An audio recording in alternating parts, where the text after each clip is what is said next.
attending the last in the series of professional development seminars, this one on nonprofits.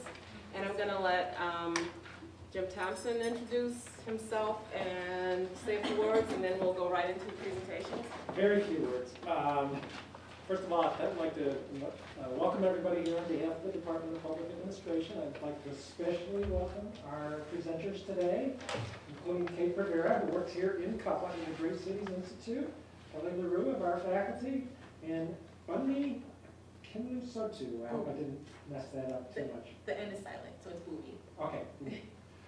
She works as the Corporate Development Officer for the United Way of Metropolitan Chicago. Welcome. Thank you very much for coming. Thank you all for coming. I see a few faces, though I know I've been here for all three. You get extra gold stars in place. But without further ado. Well, Jim has given the introduction for our presenters, and I think I'll just let them start and give as much further introduction as you'd like for your experience, your background.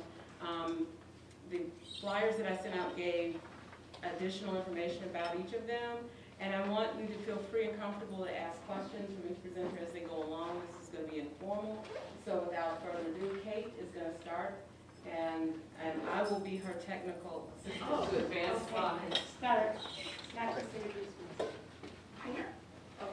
So I'm Kate Rivera, and I've been in this conference room about 300 times in the last 12 years, but never with you, and I'm happy to be here.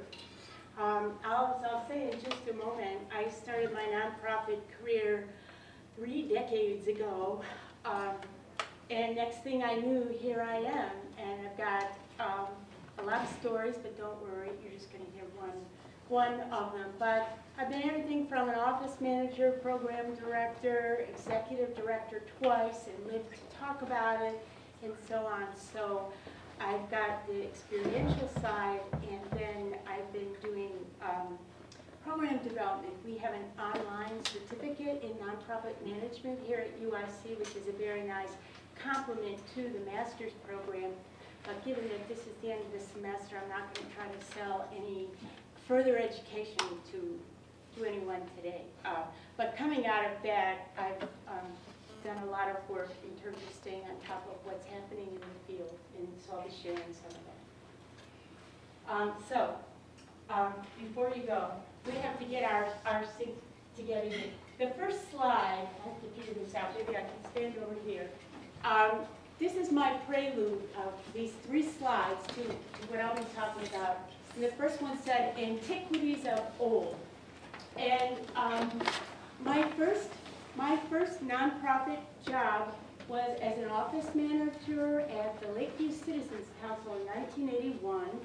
I did not go to graduate school to be an office manager, but when I finished doing my field research in Central America, I needed another year or so to write my dissertation, and I had used up all the fellowships and student loans that I could get.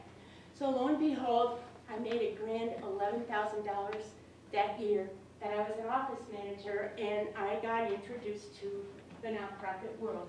Thanks. So these are just some little, the next slide, samples of the kinds of high technology that I worked with. The mimeograph machine, some of you probably heard of, that you crank. And the board minutes had to be in one color and the agenda in another color. And the fundraising was in that box with file cards, and if it said August, that was the month you typed out all the letters for August. No mail merge, of course. So, and then I want to show you the ultimate technology of the day. If you would click the next one. For real. You know, it did not have FaceTime like we have now, but somehow we got by. I don't really know, because, you know, you had to be where the phone was, not vice versa.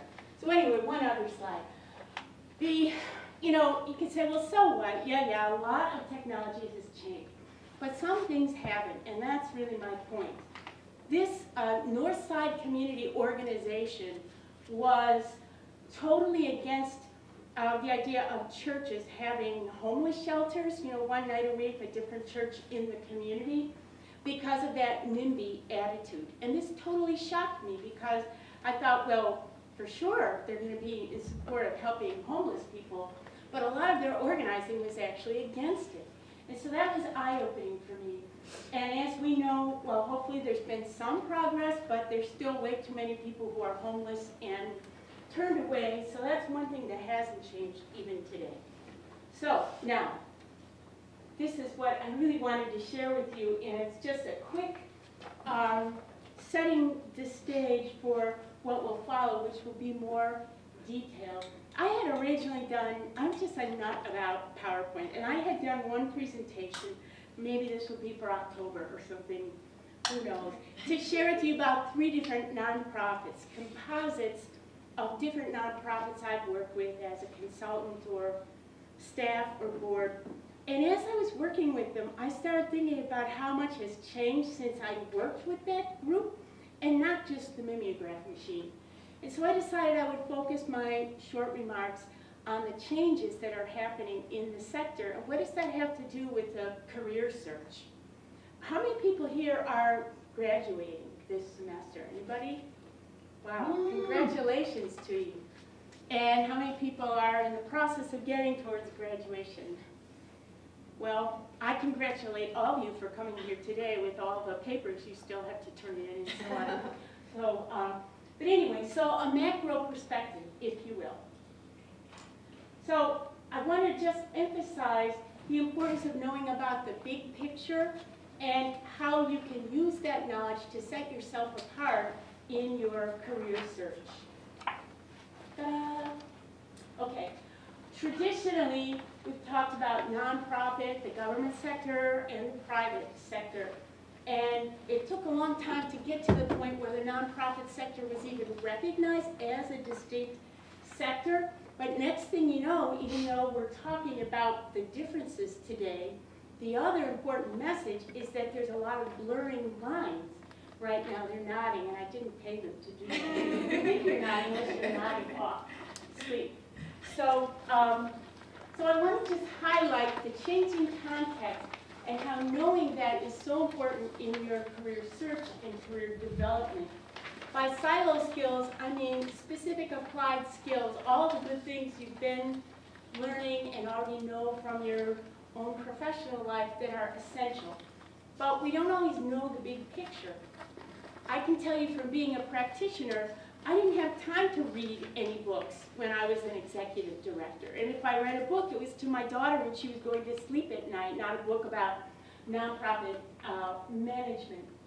So what I'm hoping here is not just to draw up this big picture, but emphasize that there are ways you can use your knowledge about it when you're promoting yourself to really set yourself apart as a candidate. Okay, so the blurring of the sector, some quick examples. We all know that nonprofits today, you've got to generate revenue. Has anybody not heard the term social enterprise? Because it's all over the place all of a sudden. And if anything, it's emphasized too much. So nonprofits are moving away from raising money only, not that they always have only raised money, to more and more emphasis on generating revenue. The private sector, and I'm sure you're familiar with the phrase a double bottom line or triple bottom line if a company is talking about environmental, social good, as well as just generic social good and a financial return. And the government, there are all kinds of new practices that are based on performance that come more out of the private sector and have a huge impact on nonprofits when they find out, oh, I have to like serve 100 people before they're going to pay me for the people I have to hire to serve the 100 people, and that kind of thing. We'll just go ahead in the interest of time. So what I want to emphasize, though, is not just the blurring, but rather the shift from a sector focus to a system focus. That today what we're finding more and more is an emphasis on solving social problems and not just on how do I run my nonprofit organization. And by the way, you might say, well, now, where did you find all this, Kate? I just returned from a conference on nonprofit management education several weeks ago where they were discussing these very themes. And I'm happy to say I was already thinking along these lines with our curriculum for our online certificate program. And when I heard them highlighting these, I thought, well, I think I'm onto something here.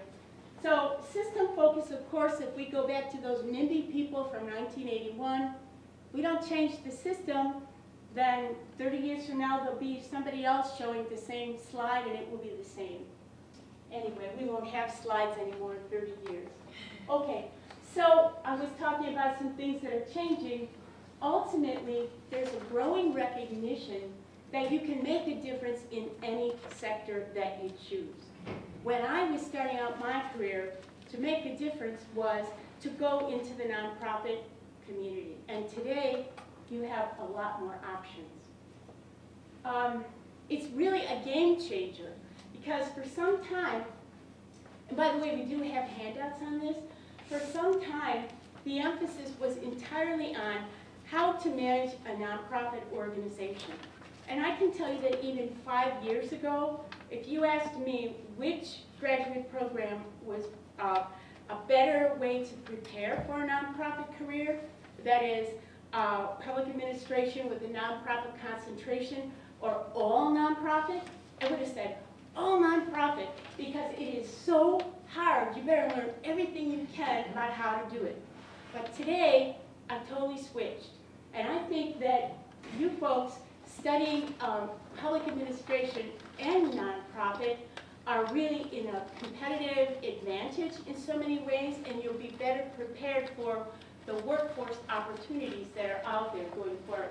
Margaret didn't pay me to say that either, or anybody else, but instead I'm just sharing with you a change in my own thinking over time. Thank you. So what else is changing? Advocacy is the next big thing. I know there's two other big things that are going on. One is social media. Everybody's just crazy about social media and nonprofit. And then social enterprise. But I don't need to tell you when you read the news or listen or watch about all the cuts that are going on and the social safety net and all these good things that we've spent decades building up they're just being cast aside. So advocacy is becoming more important than ever. And here's my little, oh, it didn't do its little dance, but that's okay. So in the past, the model was, oh, they do advocacy over there, we provide the direct service. That model is changing because we need everyone to engage in advocacy. And that's important in terms of your own career preparation to know that those skills will be needed and that the more, if that's an area that interests you, to prepare and develop skills in that area. Thank you. Okay, so advocacy skills, and as I was saying, nonprofits are being affected by public policy, and even the groups that, I've known so many groups that say, well, that's political. We're not going to lobby. We're not going to get involved in advocacy. That's political, and we have to feed, I'm just going to use the soup kitchen as a model, but respectfully. So we have to feed these hungry people. We can't focus on that. Well, nothing will change if we don't work on both. So that's the whole point is that's a really big area to think about where there'll be need for a long, long time. I wish I could say next year the federal budget will be fine and all the money will be restored.